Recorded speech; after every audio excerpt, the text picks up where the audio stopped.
Hi, HRN listeners. We're celebrating our 15th anniversary, and we have a really fun campaign and an ask for you. This 15th anniversary tour is aiming to bring you closer to unique food and music experiences in some of the most exciting cities in America. All the while, we're raising funds to support our work empowering the next generation of food system storytellers through our fellowship programs. Here's how it works. Donate to HRN and be entered into a raffle in the city of your choice to win a dinner for two at a noteworthy restaurant and tickets for two to a concert at a prominent local venue. We have incredible partners in New York, Los Angeles, Philadelphia, Nashville, Las Vegas, Charleston, Asheville, and Ardmore, Pennsylvania, who have donated a meal for two and two tickets to a concert of the winner's choice. And all donations help fund our fellowship programs, where we're helping to build essential workforce readiness skills and food system storytelling skills. Check out heritageradionetwork.org/15 to donate and enter to win today. That's heritageradionetwork.org/15. Thank you. This program has been brought to you by Bonnie Plants, bonnieplants.com. I'm Linda Pelaccio, host of A Taste of the Past. You're listening to Heritage Radio Network, broadcasting live from Bushwick, Brooklyn. If you like this program, visit heritageradionetwork.org for thousands more.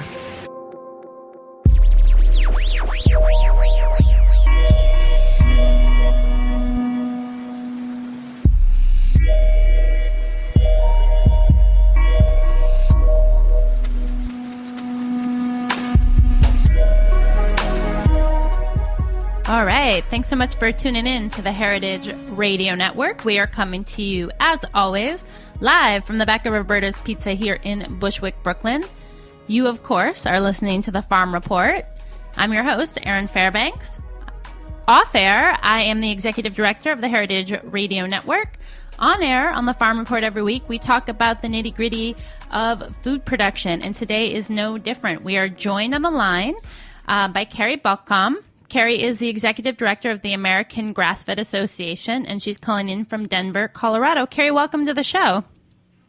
Well, thank you. It's a lovely snowy day here in Colorado. Snowy? Oh, man. Well, we are kicking off this week a series that we're going to do in collaboration with Slow Food USA. We're getting ready for the upcoming Slow Meat Conference, which is happening June 4th through 6th out in Denver. So we'll get a chance to hang with you on your home turf then. But in the meantime, I thought it would be great to kick off the series with you and get a sense of what folks are thinking about in the meat space. But probably we should start by giving folks a little bit more background information on the American Grassfed Association. So if you can give us just a brief rundown of the work that your organization pursues and a touch of history on how you got here. Well, thanks. We started in 2003 when the USDA was going to put a label claim in the Federal Registry about grass-fed. It's what you can put on your package as far as what you're putting in your product. And we weren't really sure that they were going to be genuine to what we believed a grass-fed product was. So it was a group of producers we met in 2003 here in Denver, and we wanted the label claim to be 100% forage with no antibiotics, no hormones, and no confinement. So we worked with the USDA until 2007, trying to get them to do that label claim, and they decided to just put in the label claim what the animal eats, not where it eats or antibiotics or hormones. So we asked them if we could do our own third-party certified program, and they said yes, as long as it met or exceeded their standards, which of course ours do. So that was in 2007, and we started certifying for a third-party grass-fed program in 2009 once we got everything done. And it brings us up to today where we have the third-party certified grass-fed program, which is a label claim, and it means no antibiotics, no hormones, 100% forage-based diet, and no confinement, which was what we believe the consumer wants to believe and wants to know when they buy a product in the store that says it's grass-fed. Yeah. So that in a nutshell is it. Well, so now you were, prior to your work with AGA, were working as a culinary instructor at the Metropolitan State College of Denver. So how did you get engaged in the beef and grass-fed conversation? And I guess maybe we should clarify here, when we're talking about grass-fed, you guys are focused specifically on ruminants. So maybe for folks who aren't familiar, can you give us a sense of what that includes and what it doesn't? Sure. Well, ruminant animals are multi-chambered. They have one stomach, but it has many chambers, several chambers in it. So that's beef, bison, lamb, and goat for now. We are multi-species. We are working on other standards at the time. We do have producers who do have those animals on their farms, but we don't have any standards for them as of yet. How I got involved was that because of my culinary, I was raised on a ranch in South Florida, so it was a wonderful, interesting journey to get to where I am today. But my background was rural America. My family still ranches in South Florida. So because of my culinary background, the foresight of the people that started AGA wanted to bring the consumer and the culinary community in when they started this, to have not just a producer group, but we could reach out to chefs and people who were working with food, and also the consumers. So they invited me because of my background with the ranching and also with food. And also I was very much involved at that time, and still am, with Slow Food USA and here in Denver, and it's been a very dynamic chapter with Slow Food. So we all went to the meeting, and that's it as well. Like anything, I feel like you get a bunch of smart, interesting people around a dinner table, and stuff just happens. I want to hear more. I've never met or heard of anyone talk about ranching in South Florida. Is that just because it's a small part of the agricultural makeup of the state, or is it just something that we don't get to hear about further here in the north? Or what does it mean to be a rancher in South Florida? I'm just curious. Well, at one time, and I don't know the statistics now, but at one time there were more cattle in Florida than there were in Texas. Florida was a dropping off point for cattle going to Central and South America, and the old docks where the cattle barges and boats came in are still there. My family's history was that they came to Florida on a cattle boat from Spain on the way to Cuba. So Florida is a very rich and dynamic cattle industry. And people seem to think that it's all beaches and Disneyland, but or Disney World. But it's beautiful country. It's citrus. It's plantations. With perennial plantings, and cattle fit in very nicely with grazing. And it's rough country. There's things that are not conducive. There's water. There's mosquitoes. There's bugs and that kind of thing. But it's been around for a long, long time, and it's a great and wonderful history. Wow, that is something I'm definitely going to be looking a little bit more into, because that was not on my radar at all. Well, yeah. Grass-fed is a term that I feel like in 2015, folks, have almost by and large, if you're interested in food, have heard of. And I would say, a good percentage of those have a pretty strong sense of what it means to be grass-fed. But back in 2003, as you guys were looking at developing the criteria for your certification, I feel like the grass-fed conversation was a lot different. And maybe you can kind of, bring us a little bit back in time and talk about what the grass-fed landscape was looking like when you got started, and why it was important to develop a designation like this in the first place. Well, and you'll hear this frequently, is that all animals are grass-fed, and then you hear the ... until they're not. And so ruminant animals, cattle, beef, bison, goats, are born on pasture. The majority of them are born on pasture and kept there for a certain period of time, and then trucked off to feedlots around the country to be confined, fed, and then harvested for meat. So we had to differentiate that the animals that we're talking about are never put into confinement feeding operations. They're never given grain, which is and it gets pretty complicated. I'll try and make it, is that grain is not something that a ruminant animal is designed to eat. They're designed to eat forage or grass or cellulose, which turns into energy for them. And it's a great system, and it works very well. But you introduce grains in large amounts, and it makes the animals acidic and gives them all kinds of, can lead to disease and make them sick. Carrie, can I jump in there sure. real quick? Because I feel like, as I'm sitting here listening to you, I think I know the difference between grain and grass, but I want to make sure that I do. I mean, can grain and grass be different parts of the same plant?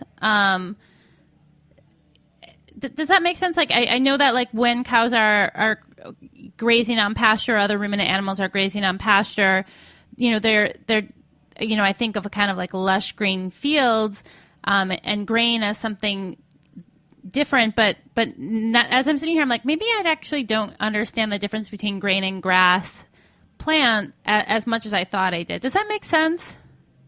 Well, the difference is that when we're talking about feeding grain, we're actually giving the animal something to eat rather than allowing it to graze. Okay.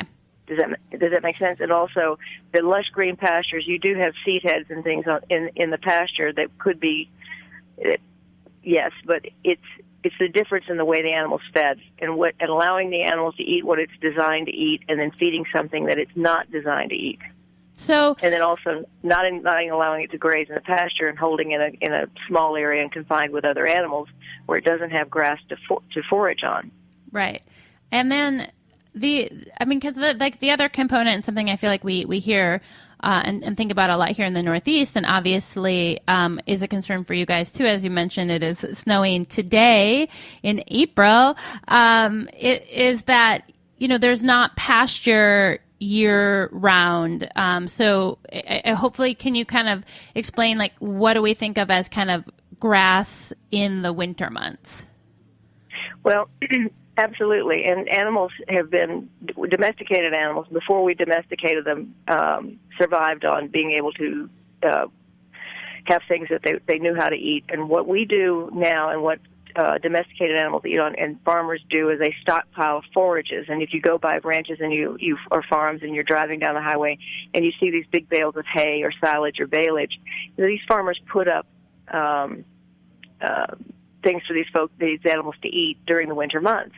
And so you'll, like I say, especially here in Colorado, which I know a little bit more about, is that you'll see where farmers will take a tractor and drag an open area and put hay out so that the animals can forage on that. So it's not that the animals are left to their own devices. These animals are very well managed. Okay, yeah, that's helpful. So sorry, I just wanted to jump in there because I was having this like belated glimpse of the obvious, where I'm like, oh, I think I know what I'm hearing here, but actually I want to make sure. So you were kind of taking us through, why it was important to develop a certification for grass-fed animals in particular, and kind of the landscape around 2003, 4, 5, as you guys were deciding what were the correct criteria. Well, when the USDA came out with their label claims, when folks go into the grocery store and they see a package that says grass-fed on it, we wanted them to understand that if it had our label on it, that it was what we believed and what Consumers Union believes. The consumer wants to know that animal was raised without confinement, without antibiotics, without hormones, and on a forage-based diet. The USDA's grass-fed label claim says that it only addresses what the animal eats, not where it's been fed or antibiotics or hormones. So from a consumer perspective, we wanted that to be genuine. From a rancher's perspective, we wanted people who were doing that to be able to get their premium in the marketplace, so that they weren't competing with people who were just slapping grass-fed on their label and not doing the same chores, because it takes longer. You have to hold the animals about another year. You've got more time with that animal, so you're doing a lot more. You're not using antibiotics. You're not using anything that pump the animals up to make them gain faster. So it's a lot more time investment, and you're holding them on pastures, so you're having to maintain your pastures. So that's a premium, and we wanted the consumer to know that these people that have this label on, that have our certification, are doing it right, and they are being inspected every year, and they are signing agreements that yes, we are doing this. So that was very important to us, and we wanted the consumer to be aware of that, and we also wanted the producers to get the premium for that and not have to fight for it in the marketplace against people who aren't, and label claims that weren't quite as stringent as ours are. So to be clear, I can get if I am a, let's say a beef farmer and I want the USDA grass-fed label, I essentially can raise my animals in confinement. I can, provide them with subtherapeutic antibiotics, but as long as I'm bringing them hay or other kind of grass-based forage, I can call my animals grass-fed. Yes, ma'am. Okay. And because you guys were in conversation with the USDA as they are looking to establish their criteria, what do you think were their reasons, or where did the pressure come from to have them not include these other kind of animal welfare criteria in their labeling procedure? What was their argument for not including it, or what's your understanding of that? I'm not, and I would be clairvoyant if I knew all of the ins and outs of that. It was just they came to our conference in 2006, and we discussed it with them, and we got a lot of information from them. We tried to make them understand that but their final thing to us was, we're only going to address what the animal eats, not where it's fed or how it's raised. We're going to bring out other label claims that will address those things. So it was more of a tiered approach to their labeling system, which we felt was disingenuous to the consumer, because we thought that the grass-fed should mean all of those things, and they disagreed with it. So the other thing that is part of your certification process is looking at origin. And I wondered, it's the livestock. I thought it was interesting in the way it was worded on your site, is that livestock was raised on an American family farm, and that it's born and raised in the U.S. And I think born and raised in the U.S., I understand, but I'm wondering what you meant by an American family farm, or if that was, I don't know, that was kind of a sticky point for me. Well, it gets pretty involved, and I'm happy to discuss it at length with you. But it's the country of origin labeling for food has been on our minds for many, many, many years. It was passed years ago, and it's been in contention for many years. But we believe, and I'm hoping that the consumer wants to know, that they're supporting American family farms and farmers, and when we say that those animals are born and raised on American family farms, that they're not being raised in other countries and brought in, and we're not saying that people who raise their animals somewhere else, but we're trying to support the guy down the street, the farmer down the street, keeping the rural landscapes. So we have it in our certification program that in order to have the little green 4-blade grass logo on your package, you have to certify that those animals are born and raised on American family farms. And we're trying to support our economies and our rural economies and keep people working on farms, in processing, in distribution, and having those animals get the premium in the marketplace. Right. But I could be, a Chinese citizen or a Mexican citizen who is legal to work in the States, and as long as my livestock were born and raised here, I could get a AGA certification? Absolutely. Okay, cool. That was what I was, I was more like, I wonder if this means, that doesn't really make sense. Okay, cool. So as you know, I totally get the lack of clairvoyance around the USDA and their decision-making process. I, too, wish I had some more insight into some of those decisions. But maybe you could talk a little bit about, for AGA, what are there other things on the table as you were looking at kind of the criteria for your certification process? How did you know where to kind of draw the line? And it looks like we lost you. So we're going to take just a short station break, and we'll get Carrie back on the line. Hang tight. We will be right back.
Could an app be the answer to a better garden?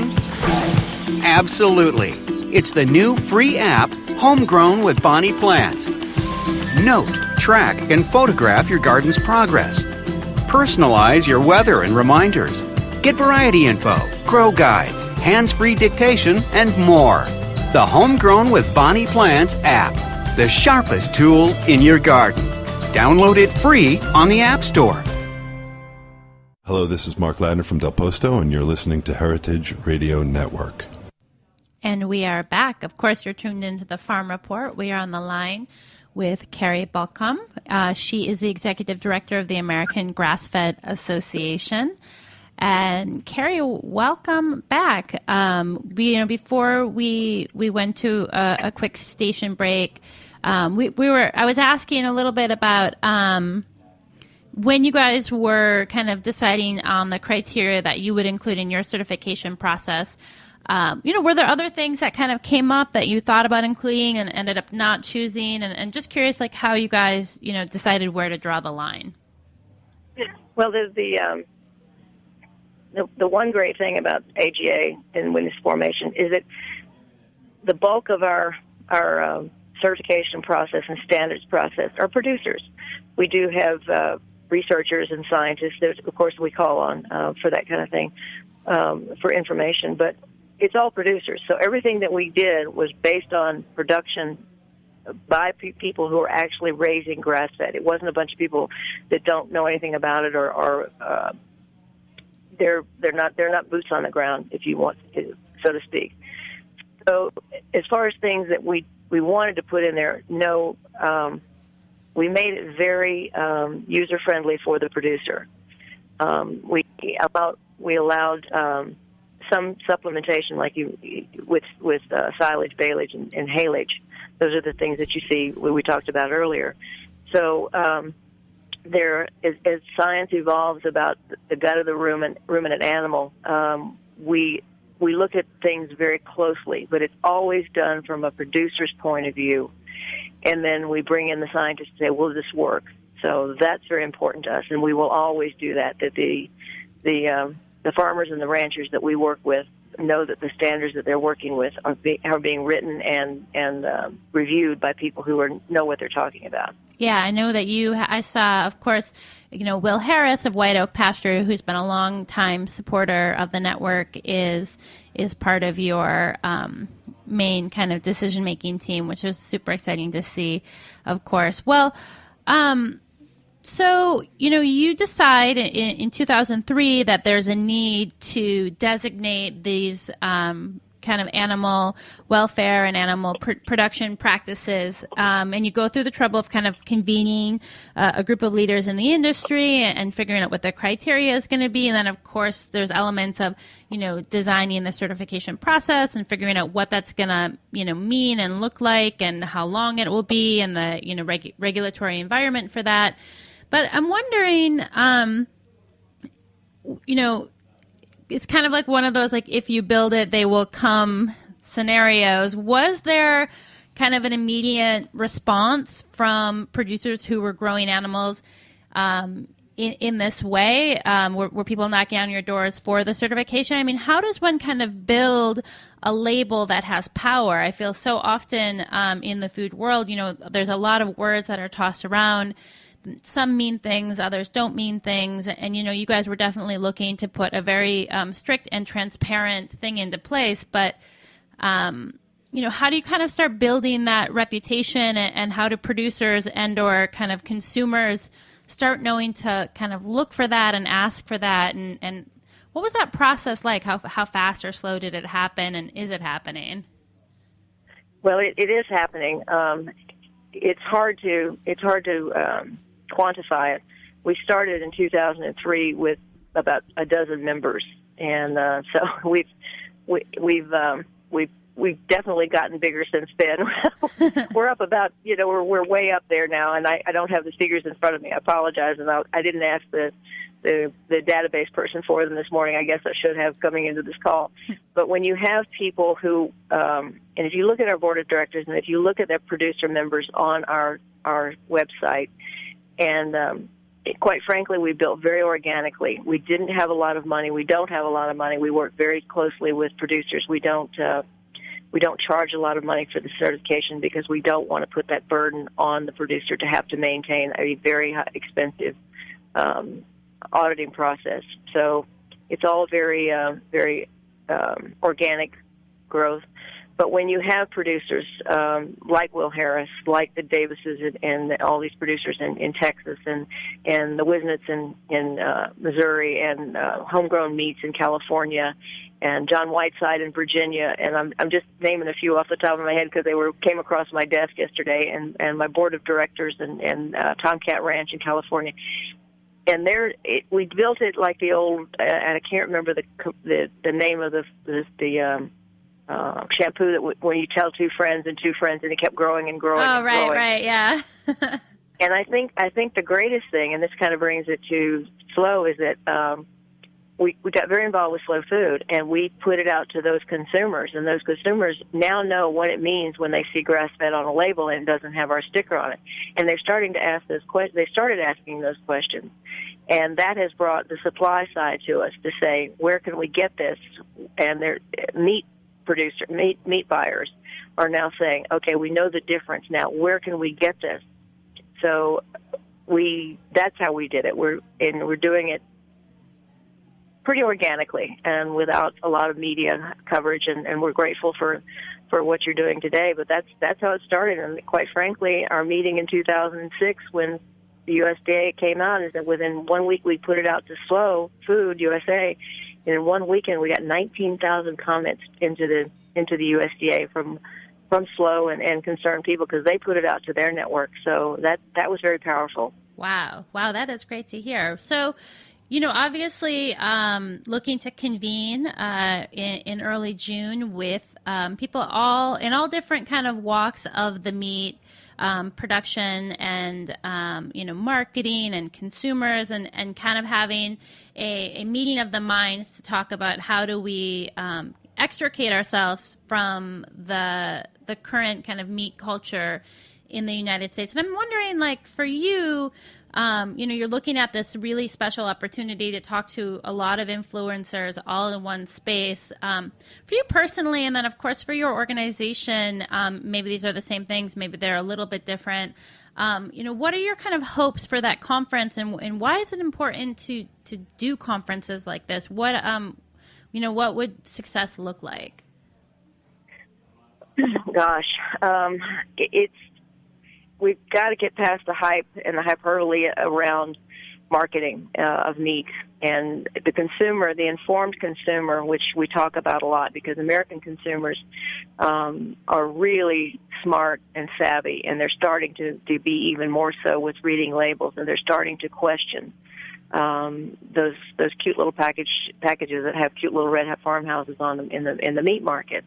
And they're starting to ask questions. And also, in the supply chain, those meat managers in those grocery stores and at the farmers markets and stuff are starting to ask the questions, because when that meat's delivered to the back door of the restaurant or to the grocery store, the meat managers are starting to say, where's this coming from? Because for so many years there wasn't that sense of transparency. It was just they picked up the phone and ordered certain amounts of pounds of this and certain amounts of pounds of that, and that's how that got to the store.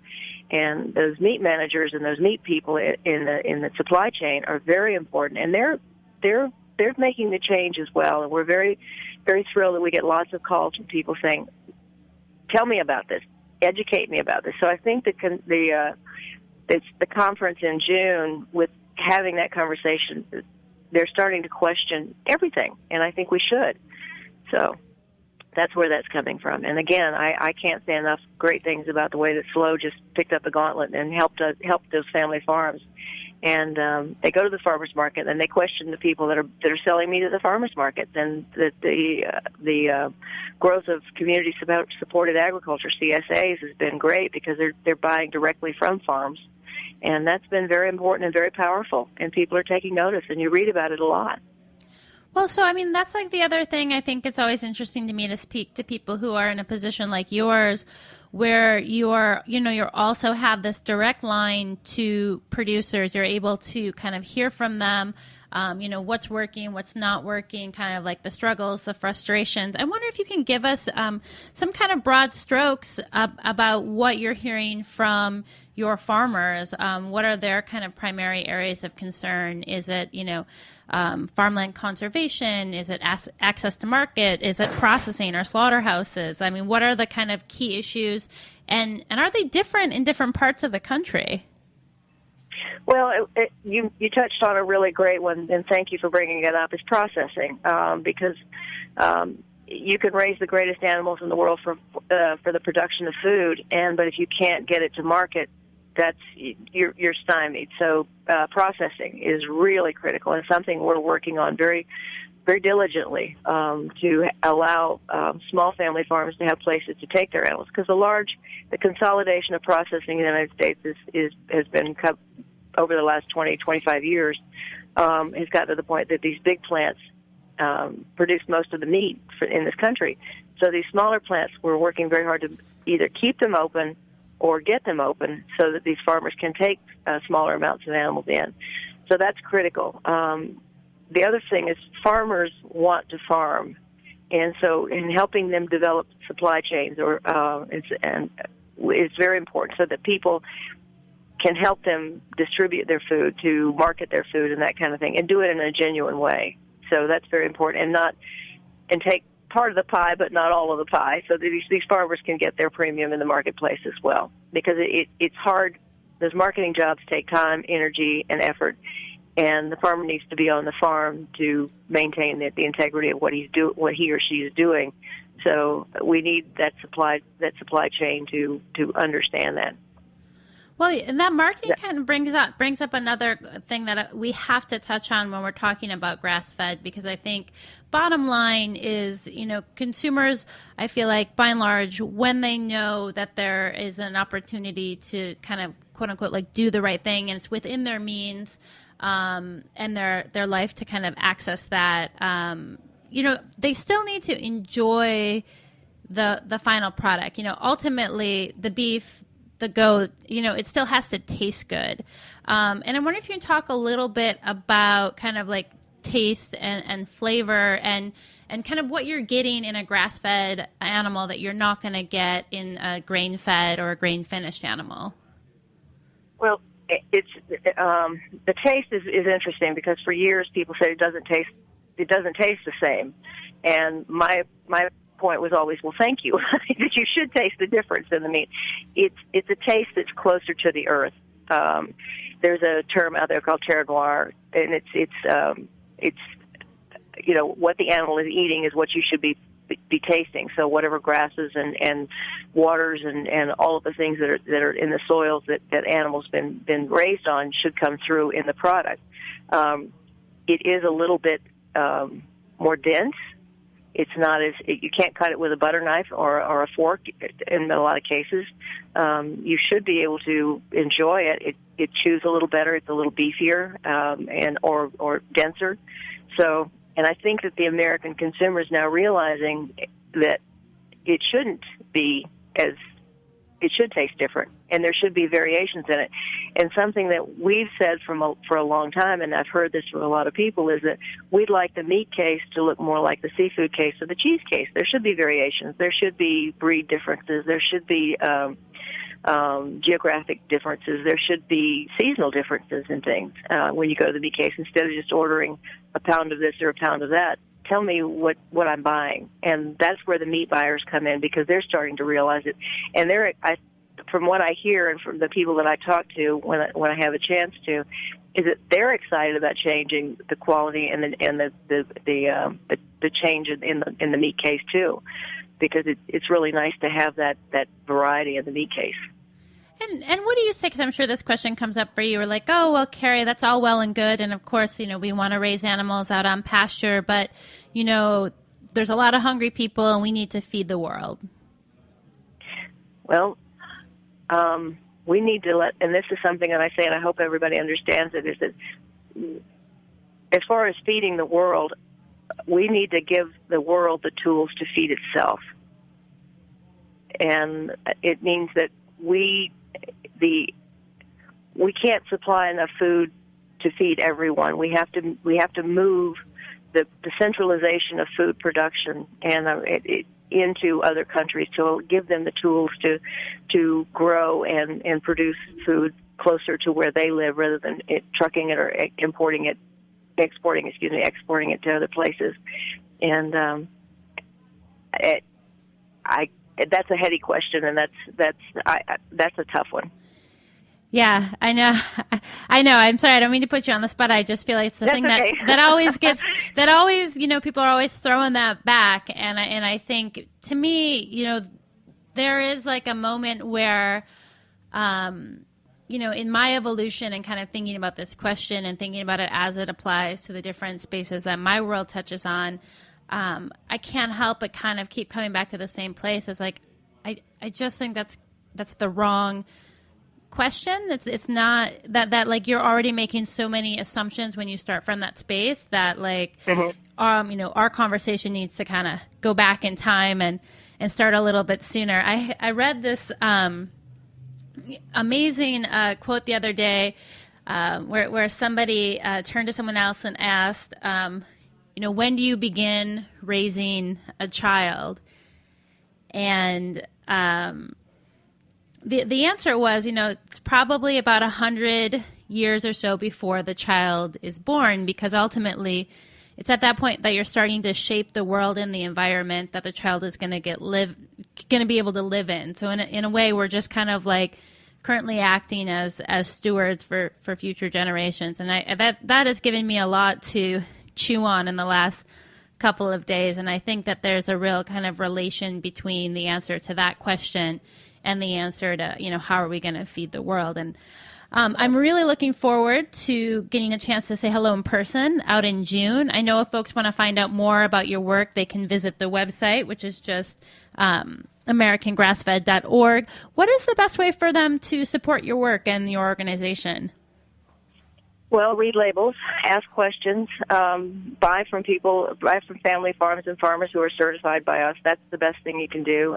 It puts it right on the ground. It puts you, puts you in touch with people in your area. That's the important thing. Is that when we started in 2003, there weren't markets for these people with their animals, so they only had one market to send them to, and that was the cow-calf operation, where the cows were kept and the calves were sent off to market to be put into feedlots. And now these people are able to maintain and sell those things directly, and they get better premiums for their products. So read the labels, ask the questions. We're here as a resource to help you, guide you through that process. So that's the best thing to do, and know the difference and understand the difference, and understand that you are supporting your country and your farmers, and we're going to try and make that happen so that we're not going to be caught in a situation where we're going to be dependent on other people to raise our food for us. Well, and I think that's really important. I couldn't agree with you more. Carrie, thank you so much for taking some time to speak with us today. It was really interesting, and I hope we'll get a chance to talk more soon. Well, I'll see you all at Slow Meat in June, and thanks a lot for the time today, and I really appreciate you asking the hard questions. For folks who want to follow more of their work, definitely check out that website. You can find them on Twitter at AGA. You can find Carrie at Carrie Balkcom. Want to give a big shout out to Megan Larmer from Slow Food USA, who's helping me co-produce this series. We're going to be exploring over the next couple of weeks the meat industry from a variety of perspectives. We'll be speaking with folks from the Food Chain Alliance, from Aspire, looking at kind of crickets and the future of different types of proteins. Sarah Grady from up at Glenwood, Fleischer's here in Brooklyn, the NRDC. Stay tuned. Lots of great stuff in the coming weeks on that. If you want to find out more about the conference, check out slowfoodusa.org. Also, just while we're on the topic of meat and meat matters, want to give a shout out for our friends at Chefs Collaborative, who are holding a great event here on April 28th in the city. Headliner is the one and only Rick Bayless, so definitely check that out. You can visit them at www.chefscollaborative.org for more information. Thanks so much for tuning in to another episode of The Farm Report. This episode, like all 39 of our weekly shows, is available for free On our website, speaking of our website, if you don't know, we are in the midst of a Kickstarter campaign and we need your help. Definitely click the link on our website, head over, watch the great video we put together. We are working to build you a brand new website so we can bring you more of the program you've come to count on us for in a way that's easier to find and more exciting. There's lots to explore. We go over a lot of the great details, and I hope lay out a pretty compelling case on our Kickstarter page. You know, kick us a few bucks, $5, $20, $75 if you want to get one of the awesome t-shirts. Lots of great prizes there. So visit us at www.heritageradionetwork.org. Check out the site. You'll immediately understand why we need to build a new one, and then click the banner on the right and become a backer today. Thanks so much for listening. Stay tuned in.